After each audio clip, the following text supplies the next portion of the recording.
The 2025 elections are now officially behind us. We had major races in New York City, New Jersey, Virginia, and California. And in this video, we'll be going over the results as well as what they mean for the midterms next year. And so we're just going to dive right into it, starting off with the election for New York City Mayor. Zoran Mamdani has been projected the winner with 50.4% of the vote. This is with 90% of votes in. Andrew Cuomo in a close second at 41.6%, and Curtis Sliwa coming in third, the Republican nominee, at 7.1%. This is a pretty significant deviation from what the polls had suggested, which showed Mamdani at 44%, Cuomo at 33%, and Sliwa at 18%. This is on Election Day.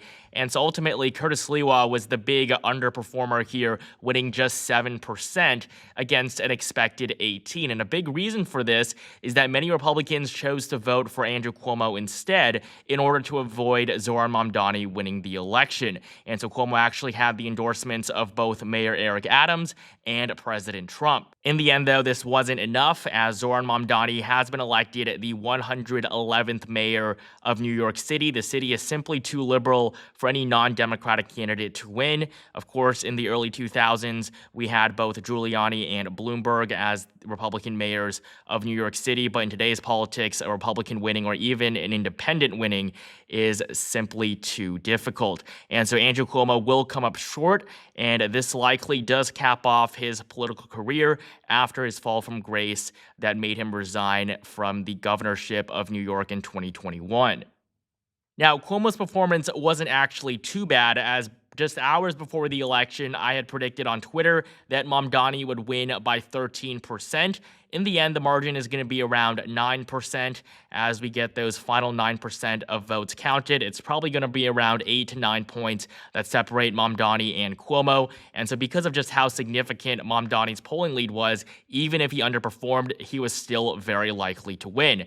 And of course, the markets on Kalshi saw this coming. On the eve of the election, Mamdani had around a 93% chance of winning, basically locking in his victory. And so ultimately, we see that Zoran Mamdani has been elected the 111th mayor of New York City, and he will succeed Eric Adams early next year. Next up, we're going to take a look at the two governor races that we had, the two elections in New Jersey and Virginia, the only two states that hold off-year gubernatorial elections in the year after a presidential election. And so we're going to begin in Virginia, where Republicans will lose the governorship as Abigail Spanberger has been elected the next governor of the Commonwealth of Virginia, defeating Lieutenant Governor Winsome Earl Sears. Spanberger is a former CIA agent and former member of Congress, and Winsome Sears was elected lieutenant governor alongside Glenn Youngkin back in 2021. Spanberger is ultimately going to win by around 15 points, a pretty impressive performance on the part of the Democrats. Looking at the polls, Spanberger was supposed to win by around 9, with her ticking up in the final week of the campaign. Despite that, she still outperformed expectations. She's probably going to win by around 15 when all the votes are counted. This is pretty close to my final prediction that had Spanberger winning by just under a double-digit margin. I had it at Spanberger plus 9. However, she is going to win by a slightly larger margin. 57 to 42 is where we're at right now. And so this is a big contrast from what we saw in 2021 when Glenn Youngkin was elected governor over Terry McAuliffe. He had won by just under 2 points against McAuliffe, who was actually a former Democratic governor. The Virginia Constitution does not allow its governors to run for a second consecutive term, which is why Youngkin was unable to seek re-election. If he had, he would have had a much better chance of winning than Winsome Sears. Winsome Sears was not the best candidate on the Republican side. However, she was the natural candidate, as she is the incumbent lieutenant governor. And so when all the votes are counted, Spanberger will be elected the 75th governor of Virginia. She will take office early next year and succeed Republican Glenn Youngkin. And so this will be a flip on our map. Previously, Republicans had won the governorship by a lean margin, and this time it's going to be a solid or likely blue victory, depending on if the margin is just over or just under 15, but it is a flip nonetheless, with Democrats taking back Virginia. Now, on a side note, we also had a very contentious AG election in Virginia for Attorney General. Jason Miyares was the incumbent, elected in 2021. He is eligible to seek re-election. However, Jay Jones, his Democratic opponent, just a few weeks ago was exposed for sending text messages that talked about killing the family of a Republican lawmaker. And so that was a big blow to his campaign. It was also expected to impact Abigail Spanberger's prospects as she refused to unendorse Jones in a debate. And so Jay Jones, despite that, is still going to win. He leads by 6 points, and that's probably where the margin is going to end up being. So Jay Jones will win by a much lesser margin than Spanberger, but he will defeat Miyares and become the next Attorney General. And this is actually a bit of a surprise, as earlier on Election Day, the odds favored the GOP, but as votes started to come out, we saw them flip in favor of the Democrats. And so we have another Democratic pickup with them taking the office of the Attorney General in Virginia as well. And then we have the other gubernatorial race, this one in the Garden State of New Jersey, and we saw another Democratic win. This is probably the biggest surprise of the night. Mikey Sherrill winning by 13 points against Jack Ciattarelli, even though the polls had this race much closer, with Sherrill leading in the polling average by just 5 points going into the election. What's more is that Ciattarelli was actually the candidate in 2021 who lost to Governor Phil Murphy. It was a much closer race. Ciattarelli lost by just 3 points, but the polls had actually projected a Democratic victory by upwards of 7 to 8. So last time Ciattarelli significantly outperformed expectations, but that didn't happen this time. With Ciattarelli expected to lose by 5 points, in the end, he's going to lose by just over 10. It's going to be a double-digit margin of victory for the Democrats, and comparing this to my prediction, I had Sherrill winning by 3 points. This was one of the closest races it was supposed to be, at least, and the markets on Kalshi actually had this as probably the closest race of the night, but ultimately Democrats did perform quite well. Although this is a solid blue state, Joe Biden won it by 15 points in 2020. So the results are nothing for Democrats to be too happy about. Yes, they did win in Virginia and New Jersey, but I mean, look at the results from 2020. Democrats won Virginia by 10, New Jersey by 16. These were not really races where Democrats had too high of a chance of losing just going into it because of the states' partisan leans.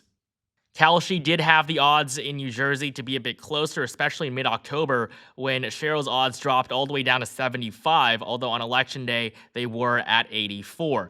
And so Mikey Sherrill has been elected the 57th governor of New Jersey. She'll take office later next year. Jack Ciattarelli is probably not going to run for governor again after a second defeat in a row, but there are other offices for him. He could run for Congress in a right-leaning congressional district, but for now, Democrats have won the second governorship of the night. New Jersey will also flip blue.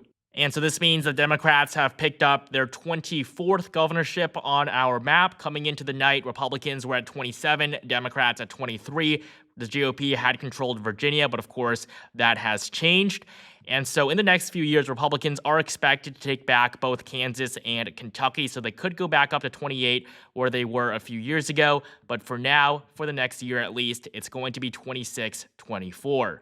And one final thing I wanted to touch on before we end this video, California has voted to pass Prop 50. This will allow the Democratic-controlled legislature to redistrict the state and draw new congressional boundaries that will change the ones that were drawn a few years ago by an independent commission following the 2020 census. Prop 50 has passed with around 65% of the vote. And the markets on Kalshi had predicted this. I mean, the odds were literally at around 99% going into the election. They were lower in the past at around 70 to 80. However, it was pretty clear before the election even started that Prop 50 would pass. It was actually projected to pass before any votes were even counted. And so to recap the night, it was good for Democrats. However, they did win in very liberal areas. I mean, New York City, New Jersey, and Virginia, these are races that Democrats should be winning easily, and they were able to do that. So in that sense, it was a good night for Democrats, but there's really nothing for Republicans to be disappointed about, as these are not races that they had much of a chance in just coming in. And it's not going to impact the midterms too much either. If we look at the 2021 results, we saw that Republicans came very close to winning in New Jersey. They actually even won Virginia, and in the end, when the Senate elections were finished in 2022, Democrats had actually expanded the majority from 50 to 51 seats. So the impact on the midterms and the 2026 Senate races is going to be very, very minimal. I mean, looking at the market odds on Kalshi, the GOP had a 72% chance of winning before the election.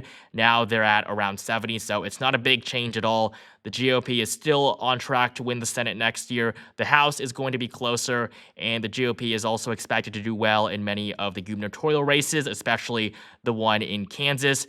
But for the 2025 elections, Democrats were able to pick up the governorship of Virginia. They were able to hold on to New Jersey and, of course, hold on to New York City. Thank you guys so much for watching. Make sure you like this video down below. Comment down below how you feel about the results. Did Democrats outperform your expectations? And do you think these races will impact 2026? And make sure you subscribe to the channel for more unbiased coverage just like this leading up to the midterms next year.